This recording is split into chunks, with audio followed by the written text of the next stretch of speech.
أعوذ بالله من الشيطان الرجيم. بسم الله الرحمن الرحيم. يا أيها المزمل قم الليل إلا قليلا نصفه أو انقص منه قليلا أو زد عليه ورتل القرآن ترتيلا إنا سنلقي عليك قولا ثقيلا إن ناشئة الليل هي أشد وطئا وأقوم قيلا إن لك في النهار سبحا طويلا واذكر اسم ربك وتبتل إليه تبتيلا رب المشرق والمغرب لا إله إلا هو فاتخذه وكيلا واصبر على ما يقولون واهجرهم هجرا جميلا وذرني والمكذبين أولي النعمة ومهلهم قليلا إن لدينا أنكالا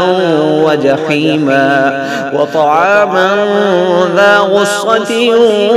وعذابا أليما يوم ترجف الأرض والجبال وكانت الجبال كثيبا مهيلا إنا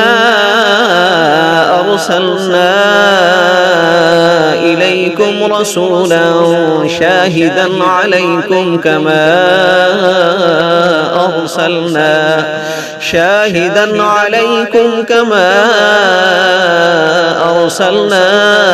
إلى فرعون رسولا فعصى فرعون الرسول فأخذناه أخذا وبيلا فكيف تتقون إن كفرتم يوما يجعل الولدان شيبا السماء منفطر به كان وعده مفعولا إن هذه تذكرة فمن شاء اتخذ إلى ربه سبيلا إن ربك يعلم أنك تقوم أدنى من ثلثي الليل ونصفه وثلثه وطائفة من الذين معك والله يقدر الليل والنهار علم أن لن تحصوه فتاب عليكم فاقرؤوا ما تيسر من القرآن علم أن سيكون منكم مرضى وآخرون يضربون في الأرض يبتغون من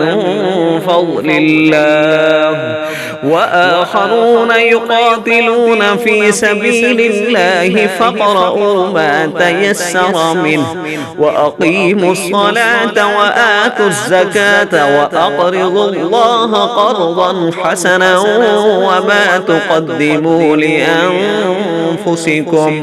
وما تقدموا لأنفسكم من خير تجدوه عند الله هو خيرا وأعظم أجرا واستغفره الله إن الله غفور رحيم.